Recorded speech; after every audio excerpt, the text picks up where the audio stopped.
یزید کے ہاتھ پہ بیعت ہوں گا جو مسلمانوں کا خلیفہ ہے، ابن زیاد کے ہاتھ پر بیعت نہیں ہوں گا۔ یہ بھی اس تاریخ کا ایک اہم پہلو ہے کہ حضرت حسین نے کوفہ جانے کا ارادہ ترک کر دیا اور کربلا سے شام جانے کا آپ رضی اللہ تعالیٰ عنہ نے ارادہ کر لیا۔ اور بعض مورخین نے لکھا ہے کہ حضرت حسین جو واپس آ رہے تھے تو وہ کربلا سے گزر رہے تھے، وہ واپسی کا راستہ ہی شام کا راستہ ہے۔ نہیں یاری بات میرا خیال ہے سمجھ، وہ جس ٹریک پر چل رہے تھے وہ راستہ کون سا ہے؟ وہ شام کو جاتا ہے۔ یہ اس کی علامت ہے کہ آپ یزید سے ملاقات کے لیے، مذاکرات کے لیے تیار، بولو بھائی، ہو چکے تھے کہ میں خود براہ راست یزید سے مل کے حال احوال دیکھتا ہوں، اگر مجھے سمجھ میں آئے تو میں اس کے ہاتھ میں بیعت ہو جاؤں گا۔ حضرت حسین رضی اللہ تعالی عنہ کا مقصد حکومت کے خلاف تلوار اٹھانا، بولو بھائی، نہیں تھا، ورنہ وہ اس کے لیے تیار نہ ہوتے۔ مگر جو ابن زیاد تھا اس نے حضرت حسین رضی اللہ تعالی عنہ اور آپ کے ساتھ جتنے اہل بیت تھے ان پر ظلم یہ کیا اس بدبخت نے کہ اس نے انہیں شام جانے کا راستہ نہیں دیا اور اس میں اپنی توہین محسوس کی کہ میرے ہاتھ پر بیعت کیوں نہیں ہو رہے، اور لشکر بھیجا جس لشکر نے چاروں طرف سے حضرت حسین رضی اللہ تعالیٰ عنہ کو گھیرا۔ حضرت حسین نے کہا کہ میں عزت کی جو موت ہے اس کو ذلت کی زندگی پر ترجیح دیتا ہوں۔ کوئی بھی غیرت مند ہوتا تو اس وقت یہی کرتا کہ بھئی جب میں اپنے دعوے سے بھی دستبردار ہو گیا اور میں شام جانے کے لیے بھی تیار ہو گیا، اب میرا راستہ روکنے کی کیا حقیقت ہے؟ اللہ تعالی کوفہ کے گورنر کے ذریعے حضرت حسین کا قتل کروانا چاہتے تھے تاکہ اس کی بدبختی ساری دنیا کے سامنے ظاہر ہو جائے۔ اگر حضرت حسین پھر بھی تلوار چلاتے، پھر بھی لڑتے، تو حضرت حسین پر یہ الزام لگایا جا سکتا تھا کہ معاذ اللہ آپ باغیوں میں ہیں۔ تو اللہ تعالیٰ نے اپنے نبی کے نواسے کو اس الزام سے محفوظ رکھا اور آپ نے لڑائی کا ارادہ ترک کر دیا۔ حضرت حسین نے کربلا کے میدان میں جو لڑائی لڑی ہے وہ اقدامی لڑائی نہیں تھی، وہ دفاعی لڑائی تھی۔ دیکھو جب حکومت آپ کو گھیر لے چاروں طرف سے، آپ کہیں ٹھیک ہے بھائی میں لڑائی سے دستبردار ہوتا ہوں، مجھے میرے گھر جانے دو۔ حضرت حسین کا ایک مطالبہ یہ بھی تھا کہ یا تو مجھے واپس جانے دو مدینہ، میں جہاں سے آیا ہوں وہیں جا رہا ہوں واپس، مکہ جانے دو یا مدینہ جانے دو۔ ان کا ایک مطالبہ تھا کہ نہیں، ان کو گرفتار کر کے لاؤ اور زبردستی ہمارے ہاتھ پر بیعت کراؤ۔ یہ ظلم تھا۔ نتیجہ کیا نکلا ہے کہ کربلا کے میدان میں آپ کو گھیر کر آپ کو بھی شہید کر دیا گیا، اور جتنے اہل بیت تھے مرد سوائے امام زین العابدین کے جو حضرت حسین رضی اللہ حضرت حسن کے بیٹے تھے، ان کے علاوہ جتنے بھی اہل بیت تھے ان سب کو قتل کر دیا گیا۔ اور یہ اسلامی تاریخ پر ایک بدنما داغ ہے یہ واقعہ کہ ایک اسلامی حکومت تھی اور اس کے اسلامی حکمران تھے، اور ان حکمرانوں کے ہاتھوں محمد صلی اللہ علیہ وسلم کے نواسے کا سر جو ہے وہ گردن اڑائی گئی ہے۔ مجھ سے خدا کی قسم یہ الفاظ ادا نہیں ہو رہے، میں اپنے جذبات پہ بہت زیادہ کنٹرول کر رہا ہوں۔ وہ منظر کیا ہوگا کہ جب نبی صلی اللہ علیہ وسلم کے نواسے، آپ صلی اللہ علیہ وسلم کے نواسے کی گردن اڑائی گئی ہوگی۔ تو یہ بہت ایک اسلامی تاریخ میں ایک بدترین واقعہ ہے۔ لیکن بات یہ ہے کہ جب یہ واقعہ ہو گیا اور قتل کر دیا گیا، باقی جتنے بھی جو زندہ بچے تھے اہل بیت وہ یزید کے پاس لے جائے گئے۔ روایات میں آتا ہے کہ یزید نے ان کا اکرام کیا اور ان کو عزت کے ساتھ تحفے تحائف دے کر واپس کیا۔ یہ جو کربلا کے واقعات میں جو ظلم کی داستانیں اضافی بیان کی جاتی ہیں، اس کا مستند تاریخی روایات سے کوئی ثبوت، بولو بھائی، نہیں ملتا۔ اب لوگوں نے اپنی دکانیں چمکا لی ہیں، پانی نہیں تھا، کئی دنوں سے کھانا نہیں ملا۔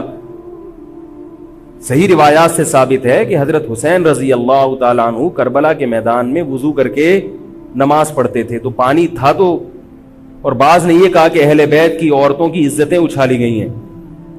آپ اس طرح کی باتیں کر کے اہل بیت سے محبت کا اظہار کر رہے ہو یا ان کی توہین کر رہے ہو؟ بولو بھائی۔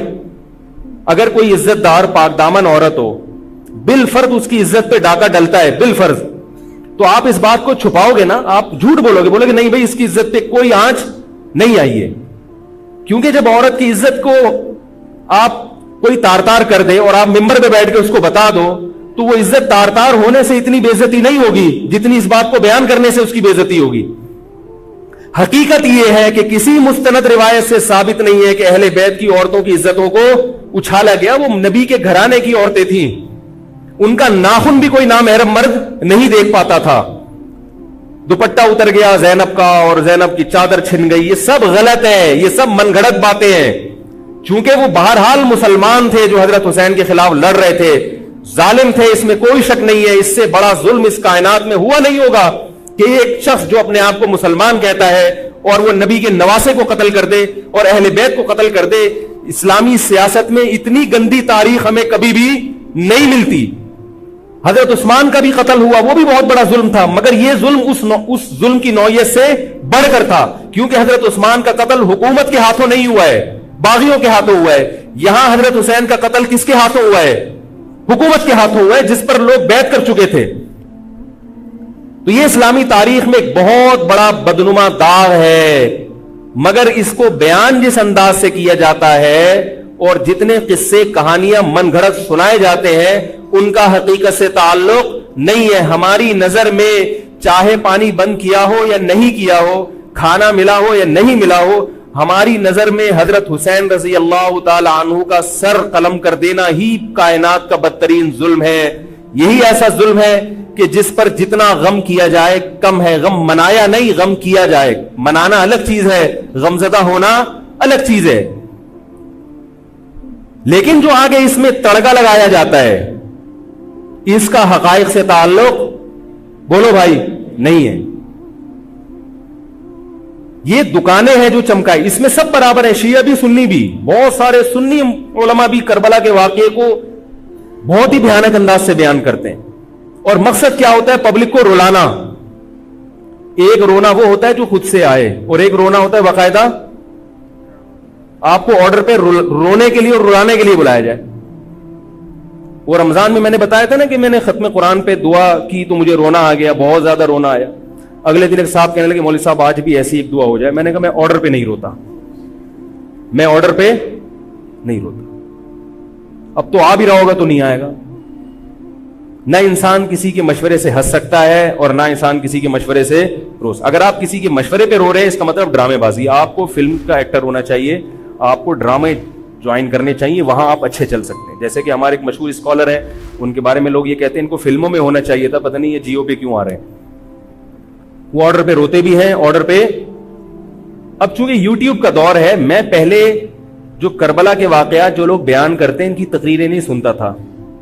اب کیا ہوتا ہے, بعض دفعہ بیٹھے ہوئے ہیں کہیں سفر پہ جا رہے ہیں تو یوٹیوب کی ویڈیو, ہم نے کہا چلو یار ہم بھی سن لیں. ایسی چہک چہک کے منہ بنا بنا کے گھما گھما کے تقریریں ہوتی ہیں, لگتا ہے کہ یہ باقاعدہ ایک ڈرامہ ہے, اداکار ہے, فنکار ہے جس کو ڈرامے بازی کے لیے یہاں. یہ حضرت حسین کی شہادت کو کیش کرا رہے ہیں. یہ حضرت حسین سے محبت کرنے والے نہیں ہیں, یہ ان کی شہادت کو دیکھو. اس کی مثال ایسے جیسے کوئی محلے میں مر گیا, کسی سیٹھ کا بیٹا مرا, اب آپ کو سیٹھ سے قرضہ چاہیے تو سب سے زیادہ آپ روگے نا, تاکہ سیٹھ صاحب سمجھیں کہ محبت سب سے زیادہ کس کو ہے؟ آپ کو. تو آپ اس کی بیٹے کی موت کو کیا کرا رہے ہو؟ کیش کرا رہے ہو. بعض لوگ کسی کی شہادت کو کیش کراتے ہیں, کسی پہ ظلم کو کیش کراتے ہیں. تو میں پھر عرض کروں کہ بہت بدترین واقعہ ہے. حضرت حسین رضی اللہ تعالیٰ عنہ کا سر لے جایا گیا یزید کے پاس. یزید بدبخت نے چھڑی سے آپ کے ہونٹوں کو چھوا.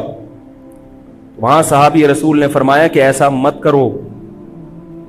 فرمایا اللہ کی قسم میں نے ان ہونٹوں پہ بارہا محمد صلی اللہ علیہ وسلم کے ہونٹ رکھے ہوئے دیکھا ہے. بارہا میں نے دیکھا ہے کہ محمد صلی اللہ علیہ وسلم نے ان ہونٹوں کا بوسہ لیا ہے. بارہا میں نے دیکھا ہے. ان صحابی کے دل پہ کیا گزر رہی ہوگی جو حضرت حسین کے ساتھ یہ حرکت دیکھ رہے ہوں گے, جبکہ اسی حسین کو انہوں نے بارہا نبی کی گود میں بھی دیکھا اور بارہا نبی کے ہونٹوں کو بھی ان ہونٹوں سے مس ہوتے ہوئے دیکھا. تو جب یہ سر ان کے سامنے رکھا ہوگا اور اس کے ساتھ یہ حرکت ہو رہی ہوگی, ان صحابی کے جذبات کیا ہوں گے؟ مگر اس کے باوجود جو بتانے کی بات ہے، جو میں بتانا چاہتا ہوں، انہوں نے یزید کے خلاف بغاوت نہیں کی کہ جس یزید نے حضرت حسین کا یہ حشر کر دیا ہو، اگر اس کے خلاف بغاوت ہوگی تو باقی مسلمانوں کا کیا حشر کرے گا. اس میں صبر کی تلقین بھی صحابہ نے بتائی ہے کہ حاکم کے مظالم کو برداشت کیا جائے، زبان سے اس کو ہائی لائٹ کیا جائے کہ غلط ہو رہا ہے، تلوار نہ اٹھائی جائے. بات نہیں آ رہی میرے خیال ہے سمجھ میں؟ کیونکہ آج ایک واقعہ ہوا ہے، ورنہ کربلا جیسے درجنوں اور واقعات ہو جائیں گے. تو صحابہ کرام کی سیرت میں ہمیں ہر طرح کے اسباق ملتے ہیں. تو میں یہ عرض کر رہا تھا کہ یہ ہے وہ کربلا کا واقعہ جس کا میں نے آپ کو خلاصہ بیان کیا. اس کے بعد کیا ہوا ہے کہ یہ جو بنو امیہ کی حکومت تھی، اس کی وہ ویلیو صحابہ کرام کے دل میں نہ رہی جو پہلے کسی حد تک برقرار تھی. یہ بہت ایک حکومت کے خلاف لوگوں کے دل میں بغض پیدا ہو گیا اور بالآخر بغاوتیں شروع ہوئیں. لیکن جمہور صحابہ کا موقف پھر بھی یہی تھا کہ حکومت کے خلاف بغاوت جائز، بولو بھائی، نہیں. اور اسی طرح کے ظالم لوگ آتے رہے اور انہی کی اولادوں میں بنو امیہ میں اللہ نے پھر عمر ابن عبدالعزیز کو پیدا کیا.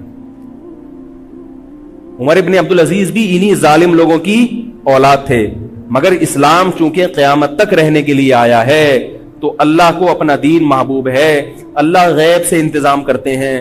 عمر ابن عبدالعزیز جیسے ہی حکومت میں آئے ہیں، خلیفہ بنے ہیں، آپ رضی اللہ تعالی عنہ نے وہ بنو امیہ کی جو جاہلانہ چیزیں تھیں ان سب کو ختم کر دیا. حکومتی ملکیت کو جو ذاتی خزانہ لوگ سمجھنا شروع کر دیا تھا اس کو ختم کیا. عمر بن عبدالعزیز کی ایک تاریخ ہے، ان کو 5واں خلیفہ راشد کہا جاتا ہے. علم حدیث کو مرتب کیا گیا، فقہ کو مرتب کیا گیا، حدیث کا علم ضائع ہو رہا تھا. آپ نے حکم دیا کہ اکتب ما کان من حدیث رسول اللہ صلی اللہ علیہ وسلم فإنی اخاف ضیاع العلم والعلماء. فرمایا مجھے علم اور علماء کے ضائع ہونے کا خطرہ ہے، محمد صلی اللہ علیہ وسلم کی حدیثوں کو ریٹن فارم میں لایا جائے. تو باقاعدہ پھر حدیث کو باقاعدہ جمع کیا گیا کتابوں کی شکل میں، اور آج ہمارے پاس وہ حدیث محفوظ ہیں. فقہاء کرام کا دور آیا تو اللہ تعالیٰ نے حضرت عمر بن عبدالعزیز کے دور میں امت کو الحمدللہ دوبارہ جمع کر دیا. عمر بن عبدالعزیز کے بعد پھر بغاوتیں ہوئیں، بالآخر بنو امیہ کی حکومت کا خاتمہ ہوا، بنو عباس کی حکومت آئی. مگر بنو عباس کی حکومت آنے سے بنو امیہ کی حکومت مکمل ختم نہیں ہوئی. وہی ہوا کہ آپ نے اچھی نیت سے بغاوت کی مگر اس کا نقصان زیادہ. وہ کیا ہوا؟ بنو امیہ بھاگ گئے، اندلس میں حکومت قائم کر لی، اور ادھر بنو عباس کی. تو یہ تاریخ میں پہلا واقعہ تھا کہ اسلامی خلافت 2 حصوں میں ڈیوائیڈ ہو گئی. اس کے بعد آج تک ایک جگہ مسلمان جمع نہیں ہو سکے. کیوں؟ مسلمانوں نے اس حدیث کی مخالفت کی کہ امیر کے خلاف بغاوت، بولو بھائی، نہیں کرو. اب میں آپ سے ایک بات کہتا ہوں کہ بالآخر ڈیوائیڈ ہوتے ہوتے ہوتے ہوتے آج پتہ نہیں کتنے سارے اسلامی ملک بن گئے. پاکستان میں الگ ہے، سعودی عرب کی پالیسیاں الگ ہیں، دبئی الگ چل رہا ہے، قطر اور سعودیہ کا پھڈا ختم نہیں ہو رہا. 1920 تک تو پھر بھی خلافت عثمانیہ تھی، اگرچہ پوری دنیا پہ نہیں تھی. ہندوستان میں الگ حکومت تھی، خلافت عثمانیہ الگ تھی، اندلس میں الگ حکومت تھی، مگر پھر بھی مسلمانوں کی 3-4 بڑی بڑی حکومتیں تھیں جو ایک اور کسی حد تک ان میں اتحاد تھا. 1920 میں وہ بھی ختم، اور اتنے سارے ممالک وجود میں آ گئے، سب کی الگ الگ پالیسیاں ہیں. اب جو آدمی خلافت کے نام پہ جہاد کی بات کرتا ہے وہ لوگوں کو ایک امیر پہ جمع نہیں کرے گا. جتنے ملک بن چکے ہیں نا، ان کو مزید توڑ کے، اگر یہ 20 ہیں تو 40 بنا دے گا ان کو. بہت مشکل ہے سمجھانا بھائی. اب اگر کوئی کہتا ہے نا ظالم حاکم کے خلاف تحریک چلاؤ، آؤ ہمارے ساتھ مسلح بغاوت میں شامل ہو، ہم حکومت کے خلاف تلوار اٹھائیں گے، تو نتیجہ کیا نکلے گا؟ یہ سارے مل کے ایک امیر نہیں بن جائیں گے. یہ اگر 20 ہے نا تو کتنے ہو جائیں گے؟ بولو بھائی، 40.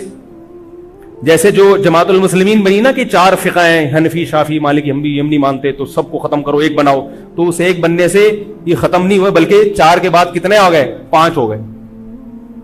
نہیں آ رہی بات؟ میرا خیال آ رہی ہے الحمدللہ.